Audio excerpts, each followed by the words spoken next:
Good afternoon, distinguished colleagues, excellencies. Welcome to this second panel of this conference, which focuses on the multilateral efforts to build space security. And a special welcome also to those of you who are following this meeting online. My name is Peter Martinez. I'm the Executive Director of the Secure World Foundation, and it is my great pleasure to serve as your moderator for this session. Over the past decades, several different mechanisms and processes have been proposed to address space security concerns and to achieve the goals of the prevention of an arms race in outer space. Many of you attending in person and online have participated in one or more of these processes. Illustrative examples of these processes include the draft treaty on the prevention of the placement of weapons in outer space and of the threat of use of force against outer space objects, originally proposed in 2008. International initiatives and political commitments on no first placement of weapons in outer space and on destructive direct-ascent anti-satellite missile testing. The 2013 Group of Governmental Experts established under UN General Assembly Resolution 65/68 on transparency and confidence-building measures in outer space activities. The open-ended working group established under UN General Assembly Resolution 76/231 in 2021 on reducing space threats through norms, rules, and principles of responsible behaviours, which came to a close here in Geneva on September the 1st. The 2019 Group of Governmental Experts established under UN General Assembly Resolution 72/250 on further practical measures for the prevention of an arms race in outer space, and the 2023 UN Disarmament Commission recommendations to promote the practical implementation of transparency and confidence-building measures in outer space activities with the goal of preventing an arms race in outer space.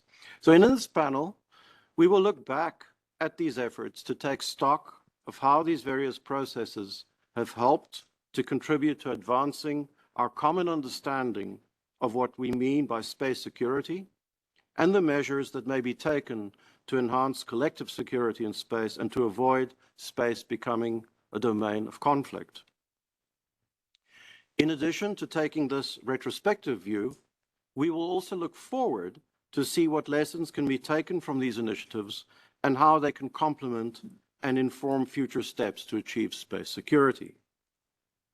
For this purpose, we have a lineup of distinguished panelists who have been personally involved in one or more of these processes that I have just outlined and are therefore very well placed to offer informed perspectives on the topic of our discussion here today. I will now introduce our distinguished panelists, starting from my left. To preserve as much time as possible for the discussions, I will be very brief in my introductions. You can read the full bios in the conference materials for the panelists here today. So starting with, on my left here on the podium, Clive Hughes. Clive is the head of space security and advanced threats at the Foreign, Commonwealth and Development Office in the UK. He has participated in various UN First and Fourth Committee processes dealing with space sustainability and space security. And great that you can be here with us today, Clive. Then moving to our online participants, we have joining us online, Helmut Lagos, the chair of the UN Open-Ended Working Group on Reducing Space Threats through Norms, Rules and Principles of Responsible Behaviours. I also had the distinct pleasure of working with Helmut in UN Corpus and in the 2013 GGE on TCBMs. Welcome, Helmut. Also with us online is Karine Claes. She is the EU Special Envoy for Space in the European Union's External Action Service since 2019. She has served as the head of the EAS Space Task Force since its establishment in 2015. Welcome, Karine. Also, originally planned to join us on this panel today was Ambassador Viktor Vasilyev, with whom I had the pleasure of serving in the 2013 GGE on TCBMs. Unfortunately, for technical reasons, Ambassador Vasilyev was not able to join us today. So with those introductions, I would now like to move on to the panel session proper. We'll start with brief opening remarks from each of the panelists in which they will share their general views on the subject of today's discussion. Thereafter, we will have a moderated discussion in which I will pose questions to the panelists either individually or the panel as a whole, and then we will open up to more general questions from the audience, both present here in Geneva and those of you participating online. I would ask the panelists to please be succinct in their opening remarks and replies so that we can get to as many views as possible on each of the questions. So starting with Clive, please, your opening remarks, please. Thank you, Peter. It's a great pleasure for me to be here today. Thank you very much to UNIDIR for inviting me to speak at this conference. It's a timely discussion given the recent conclusion of the open-ended working group on reducing space threats through norms, rules and principles of responsible space behaviours, in which the UK has been very involved. I'd like to make 3 points for my opening remarks on this topic. The first point is to acknowledge that we're not starting from zero. We have a well-developed legal and normative framework for space and space activities. This includes specific security-related measures, such as the prohibition on stationing of WMD in space and some limitations on military activities on the moon and celestial bodies. It also includes other elements, normative and legal elements, that may be relevant to the consideration of space security issues. In the recent open-ended working group, for example, the principle of due regard was much discussed. We also benefit from the application of wider international law to space, such as the UN Charter and the international humanitarian law. So I think our first task as the international community is to not go backwards on this and to protect these achievements and build on them. My second point is that we cannot rely entirely on these normative achievements to address contemporary space security issues. The world has changed. The space domain itself has changed radically in the last 2 or 3 decades, and that pace of change is accelerating. Advances in technologies have opened up new ways of doing things, including new ways of threatening space systems. Space debris is increasing, and the number of satellites, as we've heard today, is also significantly increasing. But it's not just the technology that's changed. The geopolitical situation has also changed in the recent years. The relationships between some states have become more competitive, more adversarial, and that competition and contestation is extending into space. From a UK's perspective, we therefore see risks of miscalculation, misunderstanding in the conduct of space activities, which could potentially lead to escalatory cycles and to conflict that threatens regional or strategic stability. So we do need to do something about this situation. And so my third point is that we can and should build on the existing normative framework to address these issues. Now, discussions, as we've heard, on space security have been polarized for quite a long time. But with the open-ended working group on responsible space behaviours, the UK's intention has been trying to sort of break through this impasse by broadening the discussion in 3 ways. Firstly, we tried to create a process that was open to all member states of the UN, in recognition that all states have dependencies on space and therefore have an interest in shaping the normative response to current space security challenges. Secondly, the open-ended working group process was premised on the understanding that both legally binding and non-legally binding measures can be brought to bear on space security issues and can work together in complementary and mutually reinforcing ways. And thirdly, we've introduced the behavioural approach into discussions.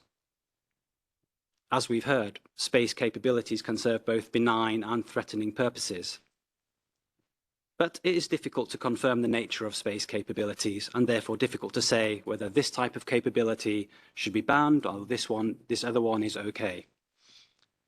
But on the other hand, behaviours related to the use of these capabilities are to some extent observable with existing technologies, And so we felt a discussion around regulating or addressing behaviours could be productive in addressing space security issues and the prevention of an arms race in outer space. So in summary, I would hope there would be widespread agreement on the first 2 points, that we have a solid foundation upon which to build, but that we need new normative responses to address contemporary threats. The challenge is in how we do that and what that looks like in its specifics. And we think that a broad-based discussion and inclusive discussion, as one speaker already mentioned this morning, is the way to go, and is in our interests to sort of have that discussion so that all opinions can be put on the table and that we can move forwards together. And I conclude my remarks with that. Thank you. Thank you, Clive, for your opening remarks. I would now like to pass the floor to Helmut Lagos to deliver his opening remarks. Good afternoon. Well, first of all, let me say that I would like to thank UNIDIR for inviting me once again to this important event on space security, and I apologize for not being there in person. This is certainly a very special moment for me, as we have just concluded our OEWG process, and because I am sure that this is the last time I will be invited to one of these conferences. First, I would like to provide some basic background information on this multilateral process. Regarding the mandate of the OEWG, I would like to remind that the open-ended working group has been tasked with carrying out 4 main undertakings using a consensus-based approach. These tasks were outlined in the mandate of the resolution, which were first to take stock of the existing international legal and other normative frameworks concerning threats arising from state behaviors with respect to outer space. Secondly, to consider current and future threats by states to space systems and actions, activities, and omissions that could be considered irresponsible. And third, to make recommendations on possible norms, rules, and principles of responsible behaviors relating to threats by states to space systems, including, as appropriate, how they would contribute to the negotiation of legally binding instruments, including on the prevention of an arms race in outer space. And finally, to submit a report to the General Assembly at its 78th session. So during the first 3 sessions, states have emphasized the applicability of international law to the space system, in particular Article 2.4 of the UN Charter, which prohibits the use of threats of use of force. States have also highlighted the importance of the UN space treaties, with several delegations indicating that there was a need to clarify the interpretation of certain principles enshrined in the agreements, such as the principle of due regard, established in Article 9 of the Outer Space Treaty. Several states underscored the complementarity that exists between legally binding mechanisms and non-legally binding instruments, and pointed to the role that the latter can have in facilitating a clear interpretation of existing laws. Moreover, various delegations indicated that non-legally binding norms, rules, and principles would aid in creating the foundation of a common understanding needed to build an effective legally binding agreement on space security in the future. In a similar manner, delegations expressed the need to ensure that the OEWG process and other processes addressing PAROS, such as the upcoming GGE established under Resolution 77/250, remain complementary and build upon one another to achieve the common goals of PAROS. The need for increased trust and confidence among stakeholders, but particularly states, was underscored as a key issue to address, particularly in light of the very rapid technological development and the ever-increasing number of actors in space. States also discussed the need to improve information exchange on space security doctrines and policies, as well as on activities that could be perceived as threatening, such as rendezvous and proximity operations. They also exchanged views on the possible uses of space situational awareness and space traffic management as tools for the monitoring and verification of compliance with legal and normative frameworks. During these discussions, I must say, and I think that this is shared by delegations, the debates have been largely fruitful, engaging, and interactive, leading to a very positive exchange of views that places the has allowed us in this group to get in the, I'm talking about the process before the fourth session. It allowed us to get closer to the goal of finding that consensus that so much needed to fulfill our mandate. Now, I'm trying to be succinct as requested by Peter. I have to say that the first 3 sessions have been able to fulfill the purpose of launching the discussions and engaging delegations in a debate that is certainly difficult, but also highly technical. And in this regard, the contributions that have been made by experts in the panels in the first sessions has proven to be useful and helped us to guide the discussions. The open-ended nature of this group had several implications. While the technical, legal, and specific diplomatic knowledge of the delegations may not have been homogeneous, the fact that all states could participate in the discussions allowed a wide debate between a very diverse number of national representations, from spacefaring, emerging, and non-spacefaring nations. And this broad discussion has been, as I said, constructive and fruitful. Now, in this last and fourth session, we consider the draft report that I have prepared with the very able help of the Secretariat, and that we were able to do after very comprehensive consultations during the intersessional period. A large number of bilateral meetings with delegations, and also open-ended consultations with all delegations online. After that, I have received several reactions, comments that, together with the working papers, has helped to produce a new version of the first text that I have circulated. So finally, we could come up with the 0 draft text, which was the first draft that I have circulated, and which was the basis for the discussions of this fourth session. In the discussions in Geneva, while some delegations still consider that this debate should lead necessarily to the negotiation of international legally binding instruments, others are convinced that non-binding voluntary commitments can, in fact, constitute a pragmatic alternative that can help to address current and future threats.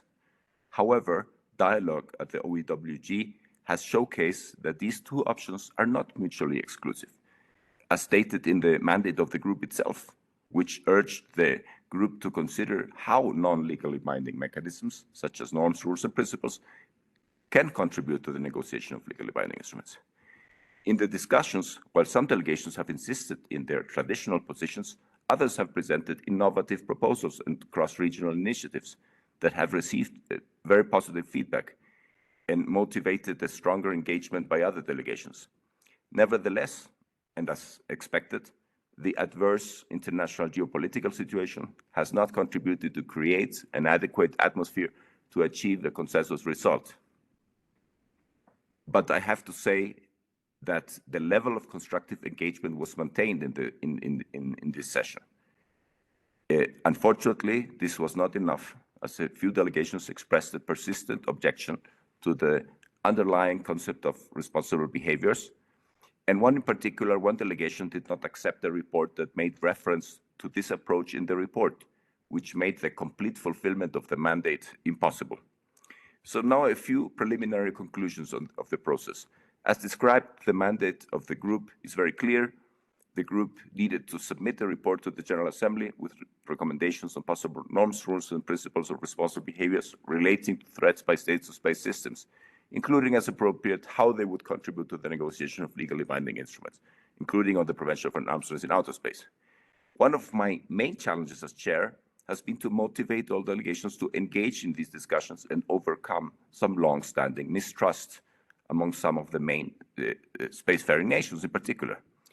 Despite of this starting point and the difficult international context, the debates have been constructive and have benefited from the active participation of delegations from different regions and levels of development. This very positive development during the consideration of the existing legal and normative frameworks and the assessment of the current and future threats to space systems serve the purpose of preparing the main discussion on the different proposals to address these concerns. While the specific objectives of individual delegations clearly it may differ, as we have seen, considering the different priorities and concerns, the statements and the submitted working papers have reflected a general common understanding about the urgent need to address the different threats to space systems.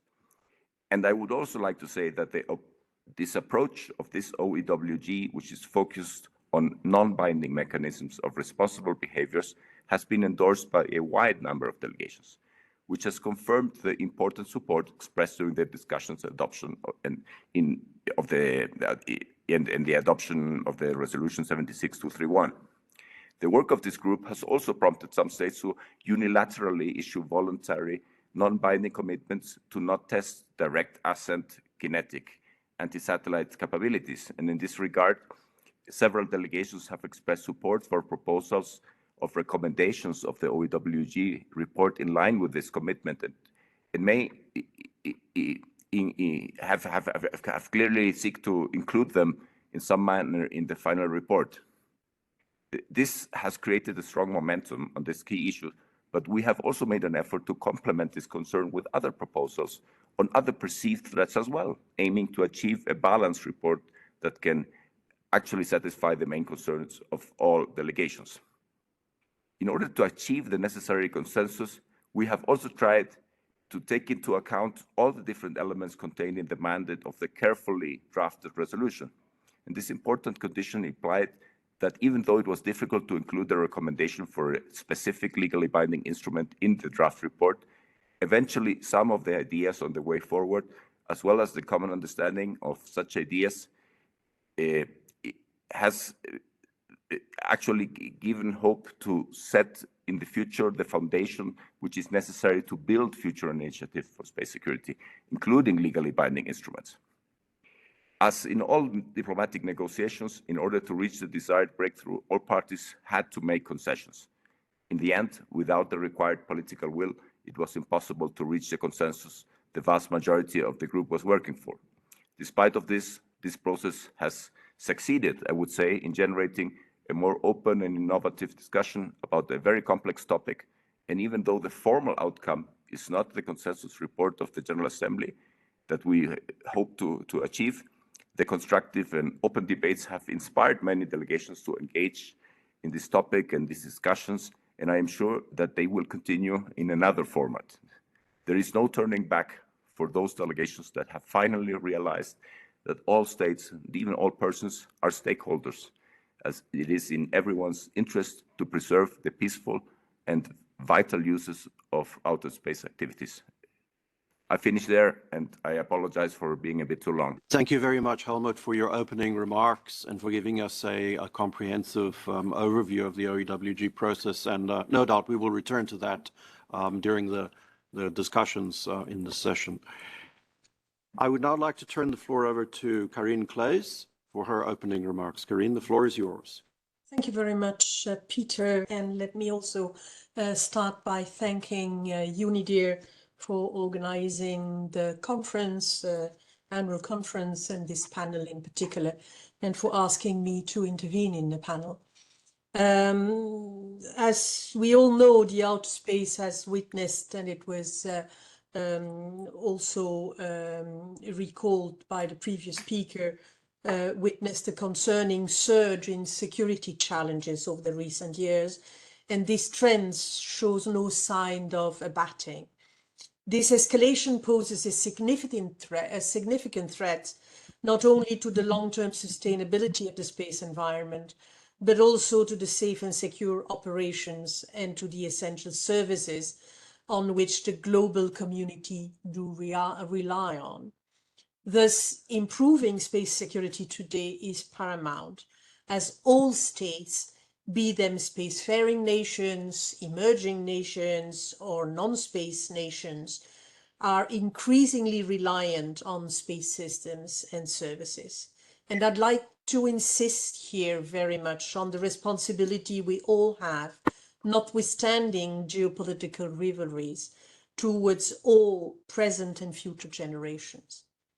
Satellites and other space-based assets, their corresponding ground segments, and their associated data links are vital for the functioning of today's societies and of the global economy and trade, as well as for the progress on crucial global issues such as combating climate change or achieving the UN Sustainable Development Goals. Global issues cannot be addressed, and space security cannot be built in isolation, and we do need multilateral approaches to further develop the existing normative framework in order to address new realities and new challenges, but building on the existing legal framework and normative framework, as well as political commitment, as was rightly said by Clive also. Without excluding the possibility of new legally binding instruments in the future, we do believe that an approach based on behaviors is the most pragmatic and immediate way forward to improve space security today, given the dual-use nature of many space systems. I have to underline that 150 states were sufficiently convinced of this fact to vote favorably for the setting up of the OEWG on reducing space threats through norms, rules, and principles of responsible behaviors, and to give it a try. Despite the unfortunate attitude of very few states, the OEWG proved to be a pragmatic step in a cooperative and comprehensive process. And I would like to here again particularly underline also the very constructive attitude of some states that didn't favor the process initially, but played the game during the OEWG sessions and contributed significantly to a better understanding. There has indeed in those sessions been a greater and a more mutual understanding of the threat landscape, which is quite important. This approach, based on behavior rather than objects or capabilities, has the ability to enrich the traditional disarmament and arms controls tools, to further strengthen and develop the existing normative framework for the peaceful exploration and use of outer space for the benefit of all nations and their citizens. I think that we have to pursue this multi-stakeholders and inclusive approach in order to advance our discussion in space security. And I'm really sure that all around the table and in the room in Geneva will constructively contribute to that goal through the behavioral approach and also, of course, notwithstanding the global approach of preventing an arms race in outer space. And in this framework, I would like to, I put a lot of confidence in the work that the Group of Governmental Experts on preventing an arms race in outer space will reach during from November on, as well as to the new open-ended working group that could follow up to the remarkable work that has been conducted by the OEWG under the chairmanship of Helmut Lagos, who has done every endeavors to achieve a consensual result. Something he has been able to do as for the content of the 3 first sessions, but unfortunately, as was said, because of the unfortunate attitude of very few states, has not been able to reach a consensus at the last session, something that we regret profoundly. I will leave it at that for the initiating remarks and give the floor back to you, Peter, to conduct the debate. Thank you, Karine, for your opening remarks. So with that, now I'd like to move over to the moderated discussion. And I'd like to continue on this, this thread of the OEWG. And so we heard Helmut's assessment as the chair of the positive nature of the discussions and how it contributed to a growing understanding of some of these very complex issues. And so, Clive, I'm turning to you as a person who participated in these discussions. Can you give us a sense of your assessment of how the discussions went, and how do you think that the work carried out during this OEWG process will impact future processes such as the upcoming GGE on further practical measures for PAROS? Thank you, Peter. Just before I answer that question, let me just pay tribute to Helmut Lagos and the UN staff that supported him in managing the open-ended working group process. I think they did a great job of guiding us through this initiative, and very, very grateful to them for that.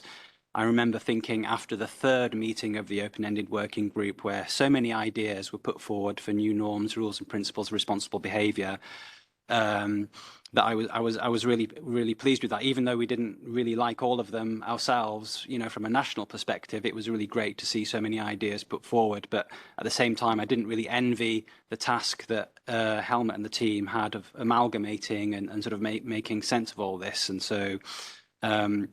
But there's definitely a lot of material there that we need to discuss in future. So I think, notwithstanding the fact that we didn't reach a sort of formal consensus in the open-ended working group, I think the process has been successful in at least 3 ways. I think, firstly, the open-ended working group, I hope, has improved states' understanding of the nature of contemporary space threats.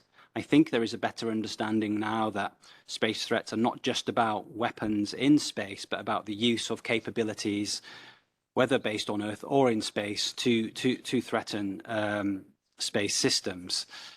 And this reminds me of the conversation we had that was had in the first panel about the typology of space threats that was used, about Earth to Earth, space to space, space to Earth, and so on. And I think, as I think Andrei said, well, there are different typologies you can use, like reversible, irreversible, kinetic, non-kinetic, temporary, permanent, and so on. This is all correct, and these are all useful in different respects. But I think one of the benefits of using the typology that we did use was it kind of highlighted the fact that the threats are not just based in space, but based in a variety of places. So it was useful for the purposes of our conversation, even though it's not the only typology that exists. I think the second way, I think, in which the open-ended working group has been successful is that it has shown that many states recognise that non-legally binding measures or political commitments have a valuable role to play in addressing space security issues, and that legally binding and non-legally binding instruments can be complementary and mutually reinforcing. And indeed, non-legally binding instruments can form the basis of future legally binding instruments, and this has happened in the past. And this doesn't contradict the principled position of many states that legally binding instruments are in fact the ultimate goal. So I think addressing this kind of false dichotomy between the two has been valuable. I think the third way in which the OEWG has been successful is to sort of begin to illustrate the potential benefits of a behavioural approach to addressing space threats. As I've already mentioned and others have mentioned, we are faced with a double challenge when it comes to the space-based domain: the dual-use nature of space technologies, plus the challenges of verifying the nature of space capabilities, makes it difficult in practice to devise measures that limit the deployment of those capabilities. And so, having a look at the use of capabilities or the behaviours related to those capabilities, we think is an avenue that we should explore and is potentially productive. So I think that it's been useful to sort of put that on the table, I think. And I think the OEWG will have a positive impact on future processes, or at least I hope it will. That's what we would like to see. Many ideas and concepts were put forward during the open-ended working group. These are in the statements and working papers of states and can be found on the UN's website. This is a rich source of material that can be fed into future processes, whether that's a GGE or a future open-ended working group. We didn't, in fact, get a chance to discuss any of these ideas in detail during the open-ended working group itself. We heard them, they were presented, but we didn't really debate them. So I think it makes sense to establish a process in which we can sort of dig deeper into some of these ideas, start to begin to try and establish areas of convergence and start to identify potential norms for these areas. And I'll leave it at that. Thank you, Peter. Thank you, Clive. Just checking, Corinne, would you like to add anything on this particular point? Yes, thank you, Peter. Very few items, but I'd like to put the emphasis on the active engagement of many states during the process, and states that we usually do not hear when speaking about space matters. I think that this was a definite plus of the open-ended working group. Another definite plus was the inclusive process, including with other stakeholders than states, with international organizations, NGO, think tanks, and I again would like to pay tribute to the organizing talent of the chair and the staff behind him, in inviting numerous speakers to present their views, which were views of researchers and not necessarily the views of the states from which they were citizens, which I think has fueled the discussion with very interesting ideas to discuss. And this has led to a broad cross-regional support for the objective of further discussing those possible norms, rules and principles of responsible behavior in outer space, which was really, really welcomed, and the reason for which, despite the unfortunate result of the last session, we do still consider this OEWG to have been a success. Thank you. Thank you, Corinne.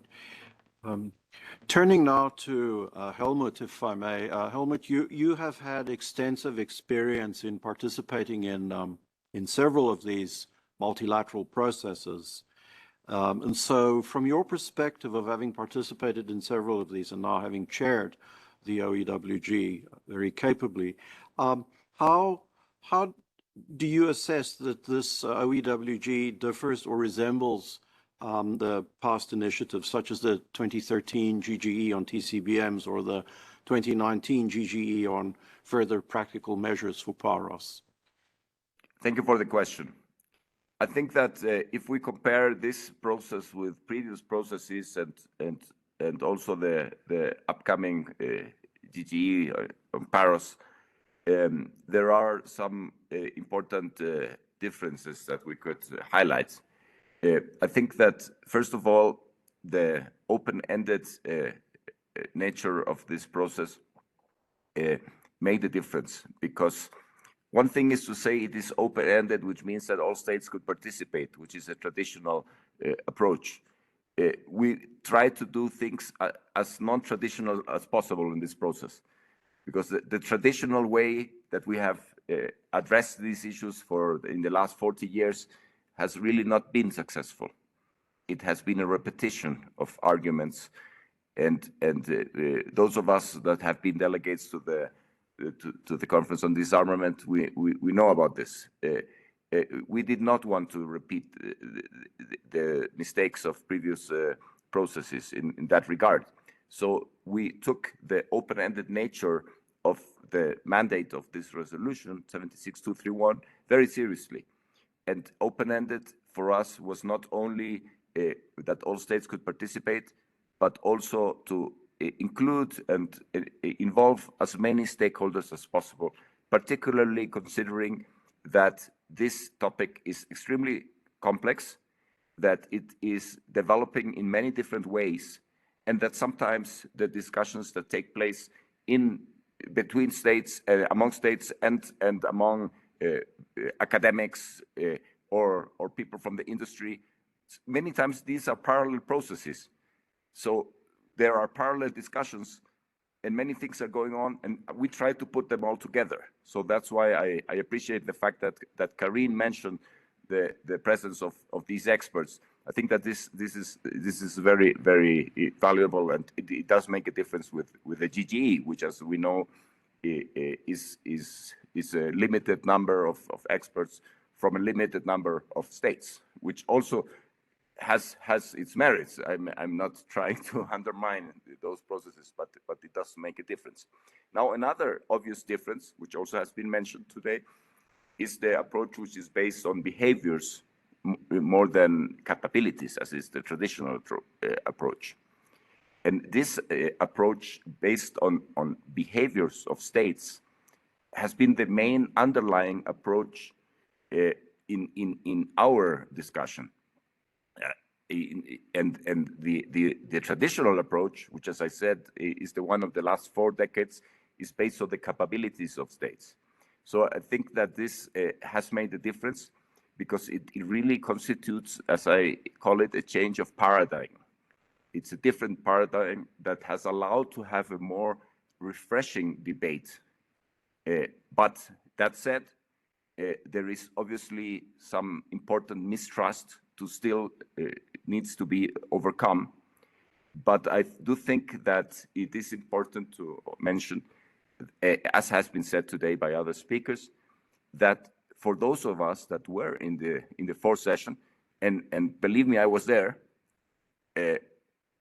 there were very few delegations that objected to a common understanding.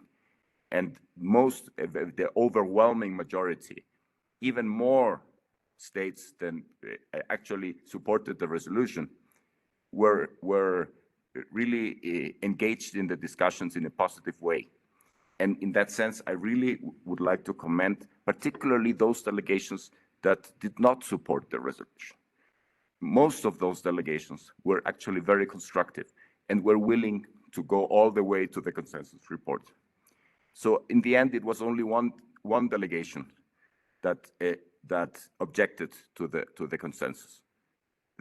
For those of us that were there, we know that that is the fact, and we know that those other delegations that had difficulties, they were willing to negotiate. If there is no willingness to negotiate, there is not much we can do.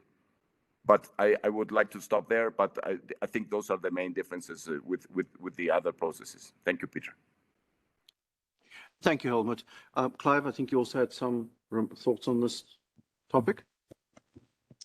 Well, I think Helmut has said a lot of what I would have said on this, so I won't go through the points I had thought I might make on this. Maybe I could just make one point. You mentioned the GGE on TCBMs, and I think one of the criticisms we heard at the open-ended working group, or one of the challenges, was that the idea of norms, rules and principles of behaviour are kind of synonymous with transparency and confidence building measures in outer space. And I would just like to address that point. I think that there are similarities and differences, but I think the similarity relates to the impact, really. So I think both transparency and confidence building measures and norms, rules and principles can, reduce risks of misperception, misunderstanding, reduce risks of conflict. I think so. In terms of impact, they maybe have some similarities, but I think the nature of the measures are really very, very different. And transparency and confidence building measures are information sharing mechanisms. They're positive, proactive communications by states to build trust. Norms, rules and principles, on the other hand, are focused on regulating or addressing the actions of states with respect to the use of their space capabilities. And so this is a very different thing to a transparency and confidence building measure. So I know your question was more about the similarities and differences in the process, and I've got more in there into the similarities and differences of the actual nature of the instruments. But that was a point that did come up, and I just wanted to address it for the benefit of people in the room. But other than that, I agreed very much with what Helmut was saying on this topic. Thank you. Thank you, Clive. Yeah, perhaps if I could just pick up on a point that you made about these various multilateral processes. And it's a pity that Ambassador Vasiliev was unable to join us today, because he would be able to relate how, when we were working in the 2013 GGE on TCBMs, a few of us on that GGE were regular participants in UN COPUOS and involved in the long-term sustainability, or LTS, discussions in COPUOS. And the mandate for the LTS process included a coordination with the GGE on TCBMs to explore areas of interlinkages. And as it happens, in the end, when we adopted the LTS guidelines, if you look at the LTS guidelines and the report of the GGE, there are actually various places where there are these interlinkages, and perhaps I could point out some of those. The LTS guidelines, if you look at those and compare them to the report of the GGE on TCBMs, which was in document A68/189, in the GGE report, paragraph 39 refers to exchanges of information on the orbital parameters of space objects and potential orbital conjunctions. And if you look at the LTS guidelines, B1 and B2 address the exchange of such information. LTS Guideline 85 refers to registration practice and encourages states to consider providing information on the changes of orbital status of space objects, and also following a change in supervision of an object.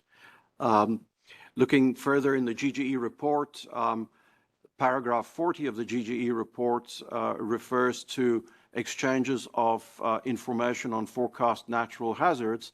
And if you look at the LTS guidelines, guidelines B6 and B7 address the sharing of operational space weather data and best practices. Paragraph 42 of the GGE report refers to notifications relating to scheduled maneuvers that may result in a risk to flight safety of space objects, and LTS guidelines B4 and B5 on the safety of space operations address such matters. Paragraph 43 of the GGE report talks about measures to minimize the risks due to uncontrolled re-entries, and that's the topic of LTS guideline B9. So these are just some examples of how these two multilateral processes are not mutually exclusive or kind of in sort of independent universes from each other, but actually how the LTS guidelines, which were technically based bottom-up guidelines developed by experts, speak to a lot of the basically implementation of some of the TCBMs proposed in that report of the 2013 GGE on space TCBMs. Turning then to another question, and this one I would like to start by addressing Karine for her first response, and then hand it over to the other panelists. So when we talk about unilateral commitments for space security, such as the ones urged by the UN General Assembly resolutions on no first placement of weapons in outer space, or the restraint on destructive or refraining from destructive direct-ascent anti-satellite missile testing, these have gained some momentum in recent years. What role do these play in shaping the legal and normative framework applicable to outer space security, and how can they contribute to PAROS? If we can start with your views, Karine. Thank you very much, Peter. I think that that kind of unilateral commitment can help in setting a momentum, initiating a reflection. In this framework, the EU and its member state have supported the resolution you mentioned about destructive direct-ascent anti-satellite missile testing of last year, resolution which was adopted by a vast majority of UN member states during the last UN General Assembly. And in this context, I'm honored again to reaffirm today the commitment the member states of the European Union have taken not to conduct such destructive direct-ascent anti-satellite missile testing. The commitment made so far by those states, the EU member states and several other member states, does represent the initial measure aimed at preventing damages to the outer space environment, while also contributing to the development of further measures for the prevention of an arms race in outer space. They are a pragmatic, concrete and measurable step forward for strengthening international security and stability. I think that they do constitute an effective norm of responsible behavior and contribute to building confidence between states in the development of possible legally binding instruments in the scope of space security in the future, and therefore further contribute to this overarching goal of PAROS that we have. And in that framework, we would encourage all states to make such similar commitment. You also spoke about another type of initiative, the non-first placement initiative.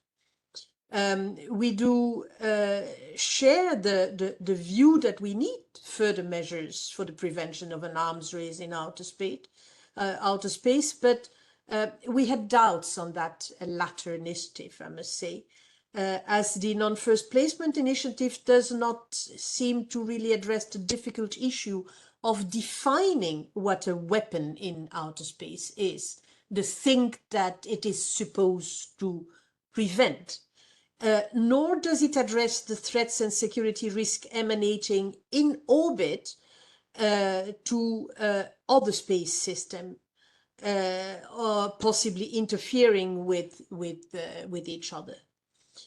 Ambiguities regarding the capabilities of certain objects and regarding the intention of their use could lead, I think, and I fear, to misinterpretation, misunderstanding and miscalculation, and therefore increase instead of decrease the risk of conflict in outer space.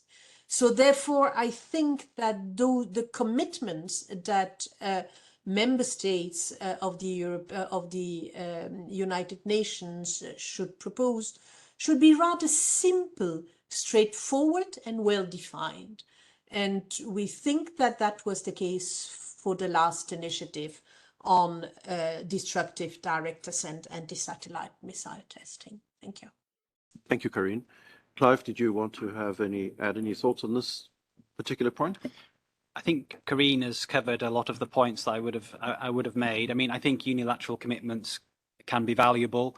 It's important for major space nations to show leadership like this and to sort of signal to the wider world that they're willing to sort of take difficult measures to sort of protect the wider space environment and yeah, so I think that's important. I think unilateral commitments are most valuable when the rest of the international community can observe that the country making the unilateral commitment is actually sticking with it. And so I think the commitment not to conduct destructive direct-ascent anti-satellite missile tests does fall into this category. The launch of missiles is observable. The destructive act in space is observable. So it would be detectable if a country was going to breach such a commitment, and therefore they can be held to that commitment. And so I think that kind of unilateral commitment is is powerful, and it would be even more powerful if all countries capable of such tests made the same sort of commitments. As Karine said, I think it's a little bit more tricky with a commitment to be not the first to place a weapon in outer space, given the challenges I've already mentioned about the sort of dual use nature of space capabilities and the verification challenges around space capabilities. It's difficult to see how that's going to lead to trust if you can't know whether a state is abiding by its own unilateral commitment. So yes, but unilateral commitments can only take us so far, and therefore we do need the kind of inclusive process that we've established with the open-ended working group, where we discuss some of the more difficult and challenging issues, where it's a bit less straightforward, and try and kind of reach some kind of mutual understandings on this. So yeah, thank you. Thank you, Clive. So at this point, I'd like to just see if there's anybody who would like to ask a question from the floor before we continue with the moderated questions. Any requests from the floor at this time? You have the floor, sir. My name is Andrei Shabalin. I'm from Russian mission. I just like not to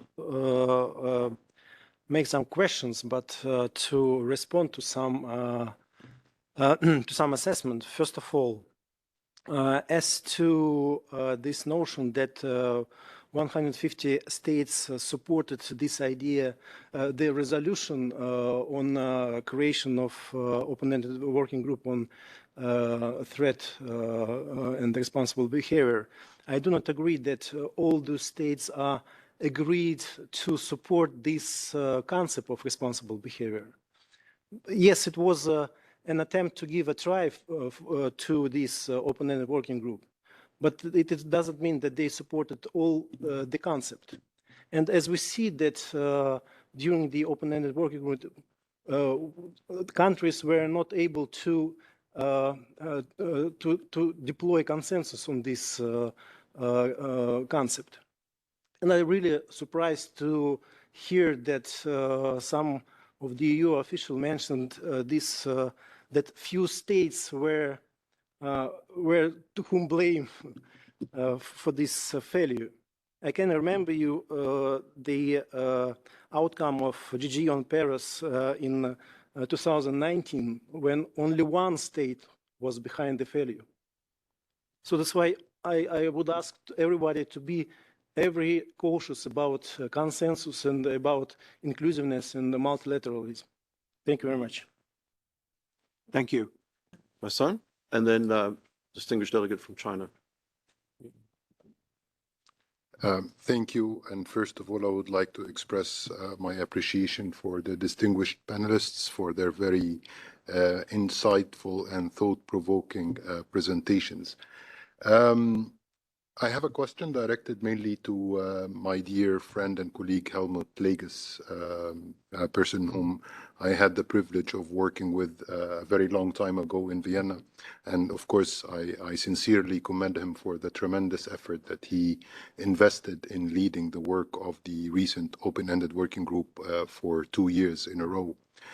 My question to Helmut is, if you go back in time, would there be anything that you would have done differently in organizing the debate, in calibrating the level of expectations, in trying to bridge the gaps? What are the lessons learned from that exercise that was just concluded lately? Thank you. Thank you very much. Excellent question. And I give the floor to Helmut to respond. Thank you, my dear friend Bassem. It is not only an excellent question, but a very difficult question. I am still digesting the result of the of our process, but I think that it is really important to reflect and to do that exercise. We should not be arrogant and think that we did everything perfectly. Probably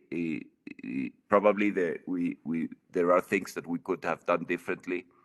I think that one thing that I really tried my best is to engage all delegations, and I think that we have been successful in that regard.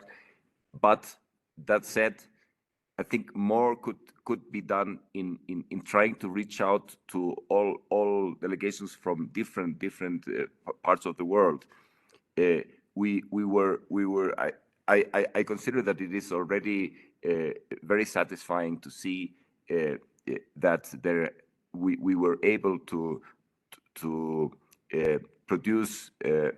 provoke alliances and joint initiatives among delegations from very different levels of development, and particularly in the space domain, and which has been reflected in the joint statements that the delegation of the Philippines has made, that represented states from different regions of the world. That is, I think, a positive result. But I think that in order to have even a stronger engagement, we need to persevere. In this sense, I really think that the workshops that UNIDIR organized in different parts of the world, particularly 3 of them in my region of Latin America and the Caribbean, are extremely useful. And we need to make really the best use of our scarce time, and particularly of the intersessional period. I think that we need to be as prepared as possible for the session. And in that regard, my recommendation for those that will participate will be involved and will have important roles particularly in the PAROS GGE, is to take into account the importance of this intersessional period, and work as hard as possible, even when you don't have a session, because really the task before those that will be involved in the GGE is very hard. I understand that, but I think that you need to have this engagement, not only in having consultations and bilaterals, but also in getting a sense of how things are going, to try to, as early as possible, identify what are the most difficult points, and try to encourage a dialogue among those delegations as early as possible. I would say those things are extremely important, and if I had to do it again, I don't think I will be elected next. If there is a follow-up, they will probably choose a better chair. But if that would be the case, I would try to make a bigger effort in engaging delegations in that early dialogue as soon as possible. Thank you. Thank you, Helmut. I would now like to give the floor to the distinguished delegate from China. Please, you have the floor.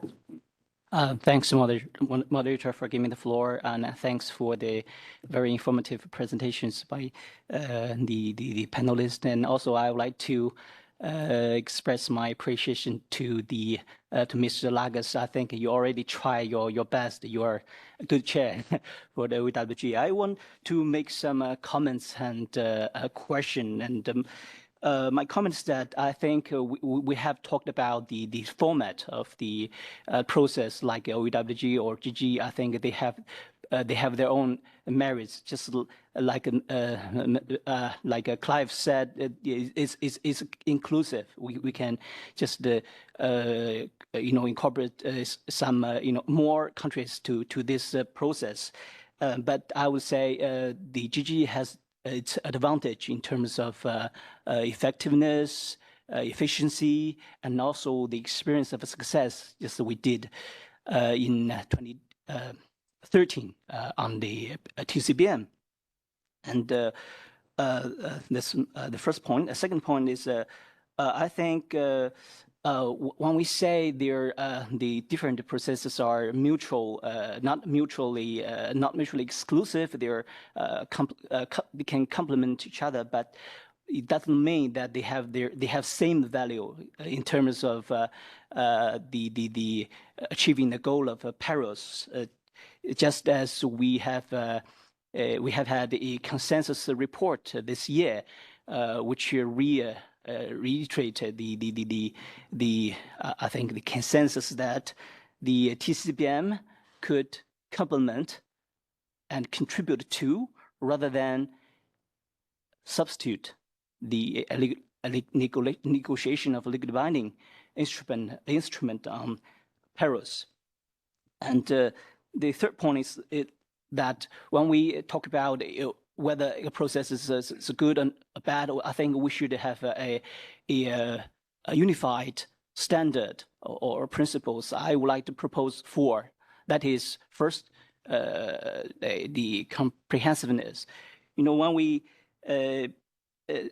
say when I say comprehensiveness, I mean we cannot just focus on behavior and ignore the capability and using the excuse of verification or things like that. Just as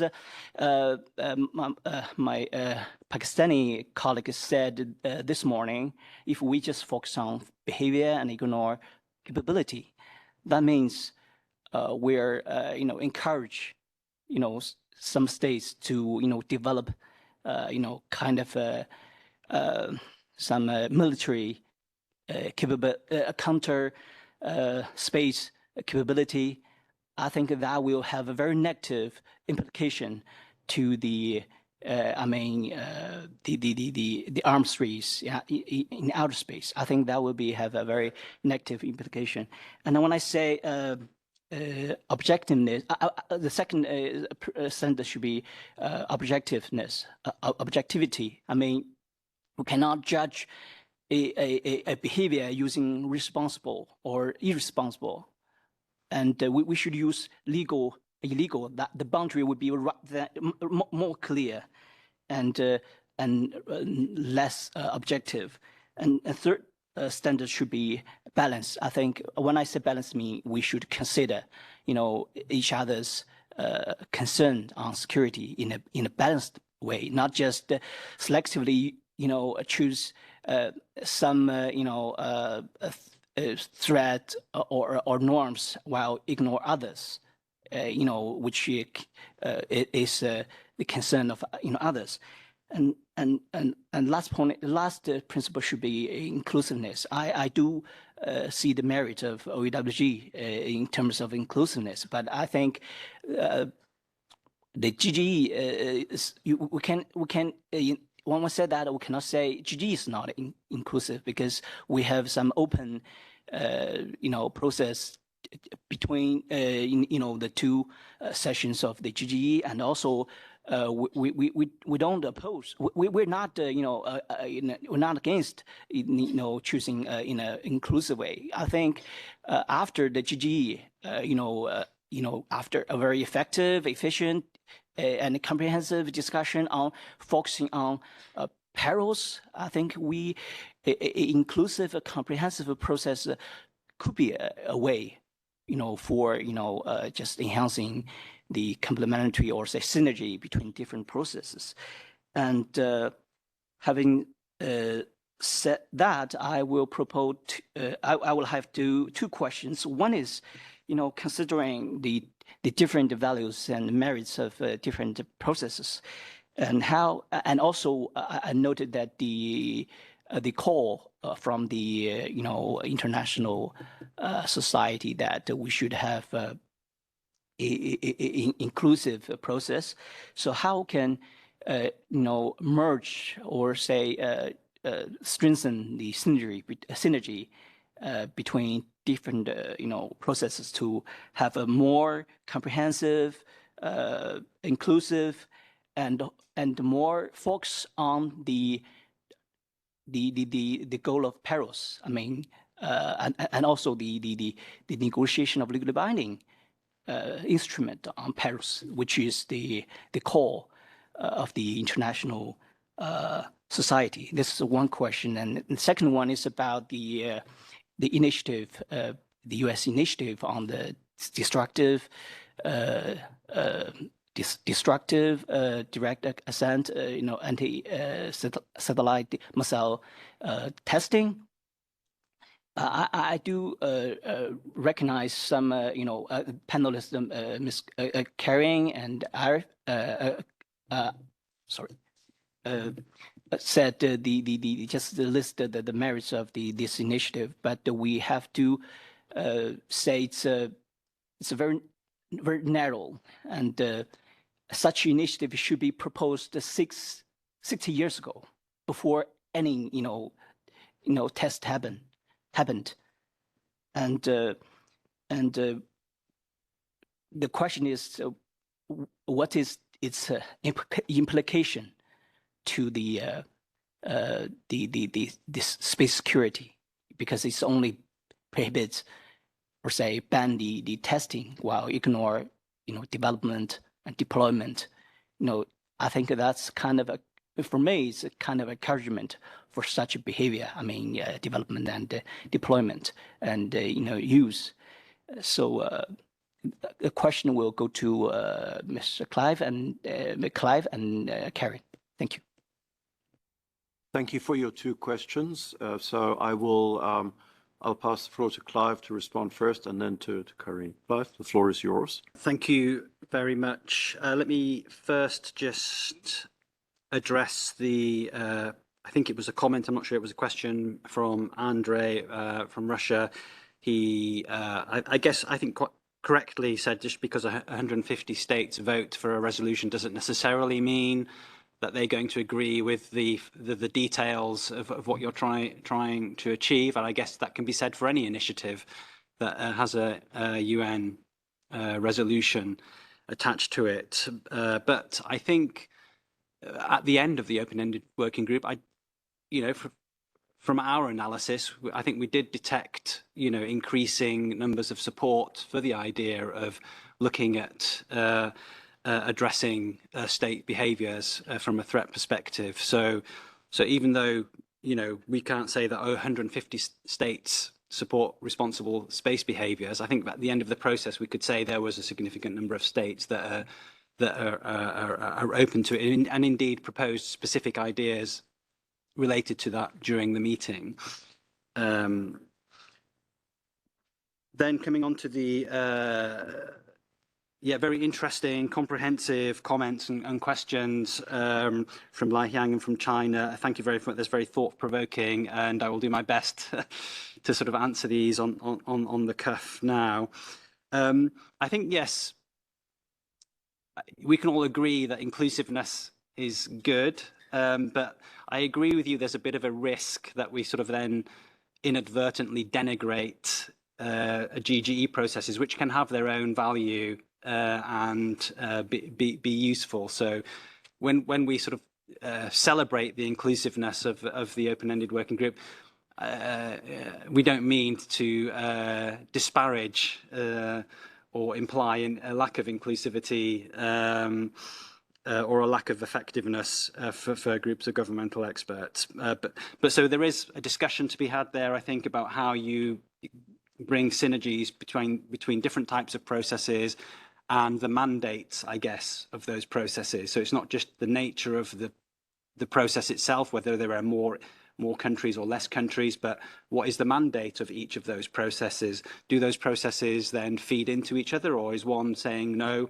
we're not interested in your ideas for our process? And, so, but that is, I think, a difficult conversation, but we're willing to have that conversation, I think.